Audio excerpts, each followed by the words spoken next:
Frank Cullotta was a member of one of the most dangerous mob crews in history. Frank was cold-blooded. He was a killer. He was a criminal. I had no remorse. He follows his ruthless mob boss, Tony the Ant Spolatro, to Las Vegas for a glittering opportunity to live the high life. First year in Las Vegas was good, made a lot of money, did a lot of partying, did a lot of gambling. It was very good. But his hopes for hitting the jackpot die. But then it got to be very bad. When his boss decides to take him out. Clean your dirty laundry. But breaking the mob's code of silence could mean the death of his dark American dream and the end of the entire Chicago outfit. Do I consider myself a rat? Absolutely.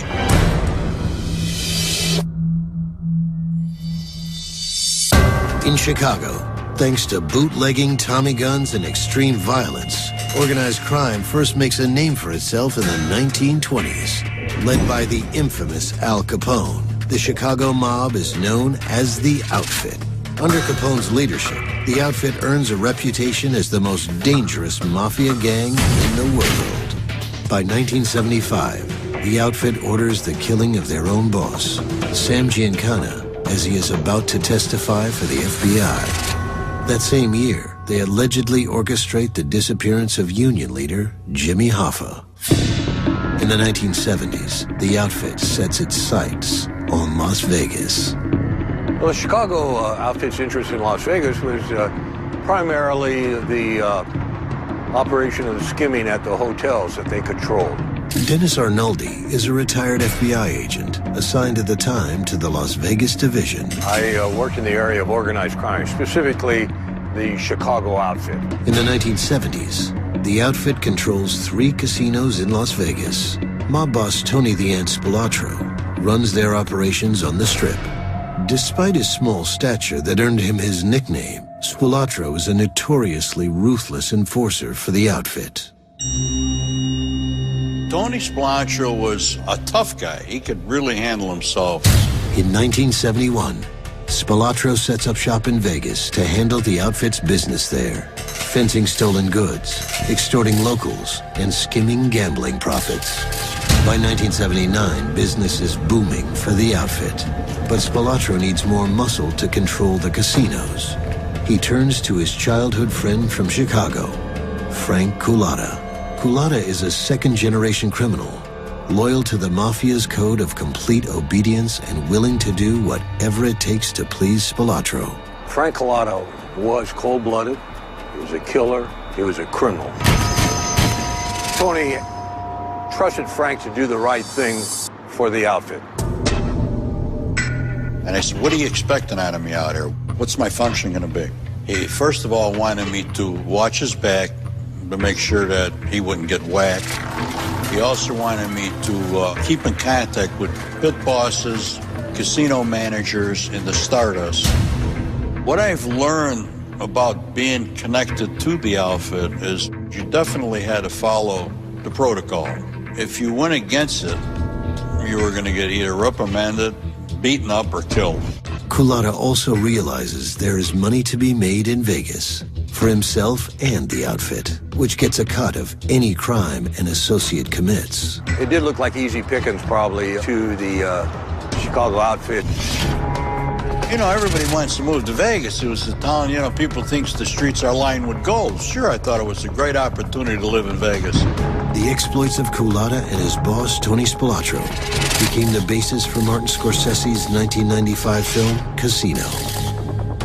In the movie, the character based on Tony Spolatro was played by Joe Pesci, and Frank Cullotta by actor Frank Vincent. And just like in the film, the real mobsters have Vegas in their back pockets. A lot of money was going out through the skimming, and they wanted to make sure that it was getting back to them in Chicago. So far, local law enforcement is powerless to stop the mob's reign over Sin City. But a crackdown is coming, one that will eventually weaken the Outfit's hold on Vegas forever. In Vegas, Tony Spolatro asks Cullotta to put together a crew of the best criminals he can find. A team that would come to be known as the Hole-in-the-Wall Gang. Back in the early 80s, alarm systems were not as sophisticated as they are today. Frank Cullotta's crew understood this. Therefore, they would often just bash a hole in the side of the wall. Therefore, they earned the nickname as the Hole in the Wall Gang. Cullotta's team will also function as professional enforcers for the outfit. The guys in my crew that I put together, one was a master burglar. His name was Leo. The other one was a soldier, Ernie. Wayne was also an armed robber with a clean face. When I say clean face, he could give up face to pull an armed robbery because he lived in Chicago, he'd come back and forth. Then I had Larry. He was a killer.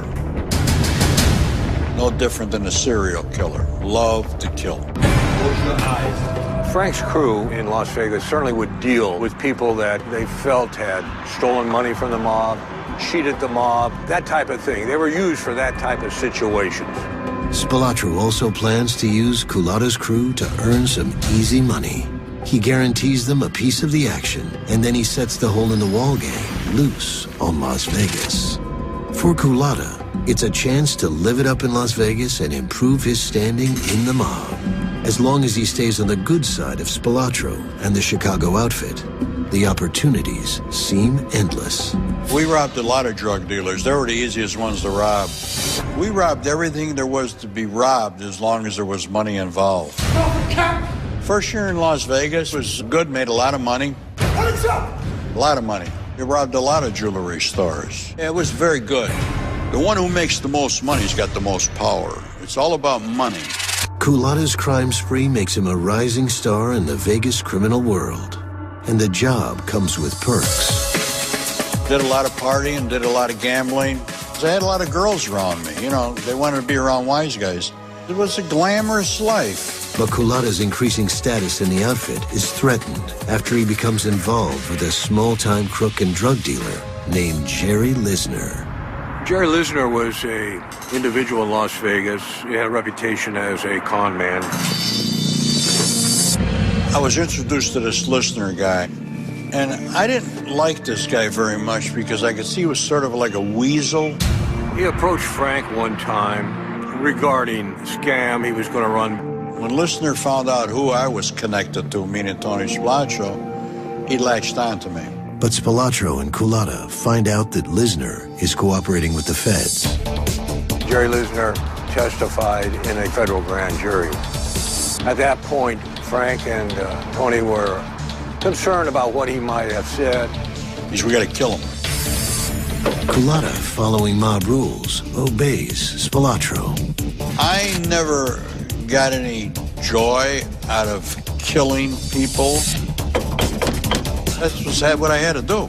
I mean, if I was ordered to do it, whatever it was, I'd have to do it. Motion goes out the window. Hey, Frank. How you doing, baby? All right, how are you? Yeah, all right. What's going on? With his lookout man, Wayne, outside, Cullotta moves in for the kill. Cullotta, always the loyal soldier, carries out his orders. I shoot him in the head. First two went in there, they were rapid, real fast. Bang, bang. He's running. What are you doing? What? I'm still running, and I know I'm shooting him in the head. And I just can't understand why nothing's happening. Murdering Lisner proves more difficult than expected. Natural reaction for anybody, if you're this far into a murder, is to complete it. So the best thing I could do was strangle him.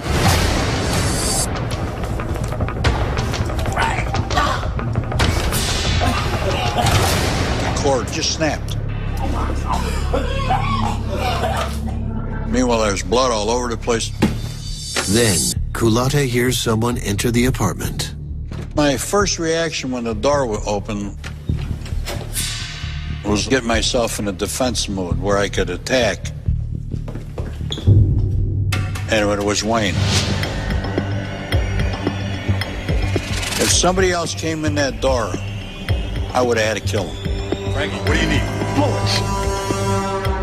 He must have heard the shots, wonders why I'm not coming out, so he comes in to give me a hand.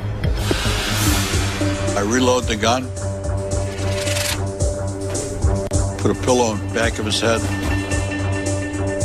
and I empty the rest out in his face. You're almost at a bit of panicking right at that time. Cullotta does whatever it takes to get the job done, expecting that Spilotro will be loyal in return. I drag him and I throw him into the pool. So wash anything, evidence he had on him of me, goes in the pool. Frank Cullotta and Tony Spilotro would only consider it a business situation. Whether they liked him or not, they felt that murder would have to be conducted in order to protect them specifically and the outfit in general. Las Vegas police suspect that the outfit has something to do with the killing and numerous other crimes around the city, but they don't have any hard evidence yet. It's a small town, and you're not going to get away with it forever. Especially with a new lawman in town. Sheriff John McCarthy and his team vow to rid Vegas of organized crime. And they swore that they were going to bring down Tony Spilotro and Frank Cullotta. They swore that they were going to end organized crime in Las Vegas. McCarthy put Spilotro's crew under almost constant surveillance. It was 24 hours a day they would follow us, but yet we were still able to commit robberies. The mob is beating the feds at their own game. One thing we had going for us as professional criminals, we had people monitoring their calls, the police calls, plus the detectives' calls. Any cops that were undercover, our radio system was top of the line. We had a better communication system than they did. So we were a step ahead of them at all times. But Cullotta makes a mistake when he ignores the outfit and commits a crime solely for his own gain. Frank uses his gang to steal furniture for his own house. They go in and they empty this whole place, and they bring it to my new house. A neighbor spots Cullotta and his gang suspiciously moving new furniture into his house.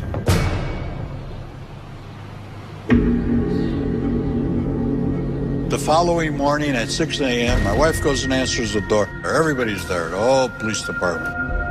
And they took us both to jail, my wife in her slip and me in my robe.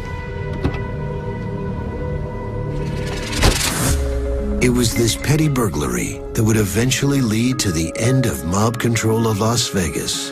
The public arrest angers Cullotta's boss, Tony Spilotro, and he refuses to pay Cullotta's bail. With all these problems, my relationship with Tony was strained. While Frank Cullotta was in jail, he was not making any money. And if you're not making any money, what good are you? But Cullotta has more than prison to worry about if he doesn't stay in Spilotro's good graces. At this particular time, I had to find a score that was going to be well worth our while. The payoff for Cullotta must be big enough to give Spilotro a healthy cut and pay his own legal bills. Once he forks over the cash for his own bail, Cullotta gets a tip about a local jewelry store. And they said that this place could possibly have $1 million in jewelry and cash in there. This could be the most lucrative heist in Cullotta's criminal career. It could also be his last chance to keep Spilotro from turning on him. But Cullotta is short a driver for the jewelry heist. His associate Ernie brings in a new man, Sal. Well, Ernie meets this guy, Sal Romano. I didn't like Sal. For some reason, I had this gut feeling that the Sal guy was a bad guy. Unbeknownst to Cullotta, Sal is secretly working with FBI agent Dennis Arnoldi. The FBI and the Metropolitan Police Department working together. It was through Sal Romano we learned of the burglary. Sal was to drive the station wagon there, park it, and when they unloaded it, bring it to another spot. We had torches and all the equipment you would need to go through, put a roof into a vault. Larry, Sal, and I remained on the ground for communication. Let's get the job done, okay? Let's get the job done.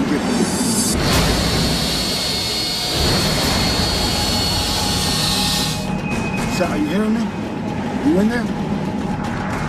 Talk to me, Sal. Suddenly, Sal vanishes. I had no idea where he was. I knew he wasn't there.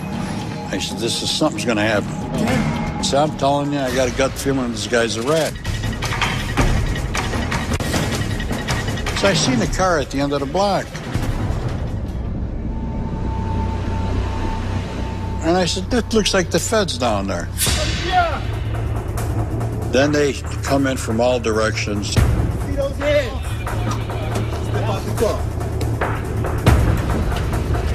And then they arrested me.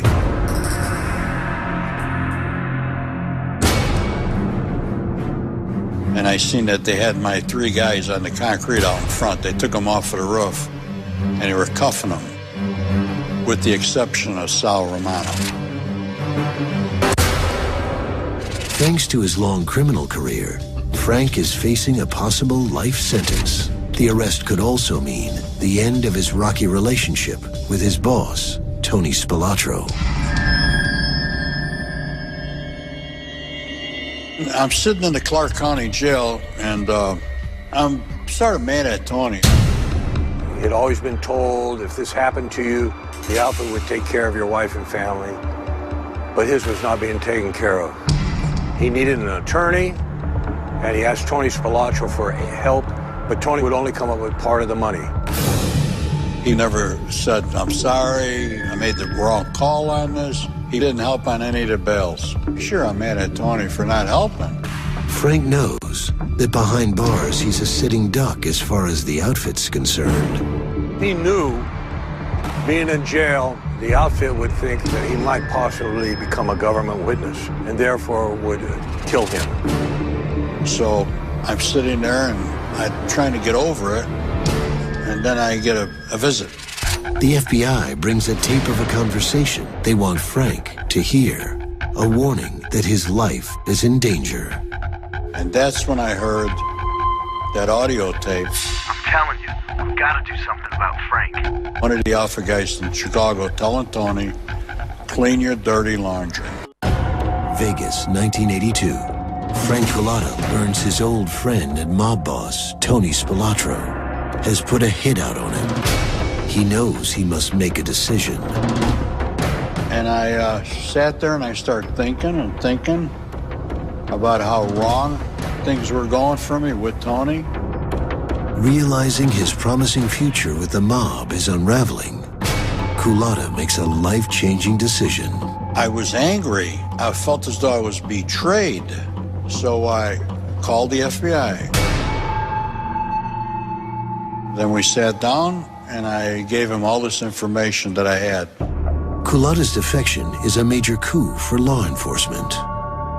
I worked very steadily with Frank Cullotta from the time he became a government witness in 1982 for several years. By 1983, Cullotta's testimony led to the indictment of 18 people on federal racketeering charges, including Tony Spilatro. Cullotta fingered Spilatro as the mastermind behind the hole-in-the-wall gang, who the FBI believed committed at least 200 robberies between 1980 and 1981. Cullotta also tied Spilatro to the Jerry Lisner killing. Tony Spilatro and his associates were eventually indicted in federal court in Las Vegas, and they went to trial. The trial ended in a mistrial. But Spilatro was also a suspect in more than 20 murders. With 3 more high-profile trials still to come, in 1986, he finally met the same fate as many of his fellow mobsters. Not too long after that, Tony Spilatro and his brother were killed by their associates in the Chicago Outfit. Both Tony and Michael had been beaten to death. The Spilatro brothers were dumped in a grave in an Indiana cornfield. The film Casino recreated the killings in a scene considered one of the most violent in motion picture history. I was not happy with it. Truly, I didn't like the idea of the way they killed him. I figured if they wanted to kill him, why don't they just shoot him in the head? Or strangle him. Why beat him to death, you know? Why make him suffer? Spilatro's brutal murder ended an era in Las Vegas. The mob would never regain its power on the Strip, and in fact, Sin City cleaned up its image in the 1980s, billing itself as a family destination. Frank Cullotta served 8 years in prison for his crimes. When released, Cullotta joined the Witness Protection Program, leaving behind his Vegas lifestyle. It took years for Cullotta to come to terms with his own decision to break the mob's code of honor he had followed for so long. It's a very, very difficult decision to make when you grew up into a world like I grew up in. Everybody's honorable to everybody. It's the syndicate, the outfit that comes first. But today, the infamous outfit is not nearly as strong as it once was. In the last 30 years, trouble with the law leaves only about 50 made members, down from approximately 300 during the outfit's heyday. For Cullotta, Hollywood came calling, and in 1995, in addition to appearing as a hitman known as Curly in Scorsese's Casino, he became a consultant on several TV shows and films. Today, Cullotta lives with the consequences of his actions, but he'll never find peace. Do I consider myself a rat? Yeah, absolutely. I'm probably gonna always be paranoid till the day I die about who's in back of me. Frank Cullotta has every reason to live his life looking over his shoulder.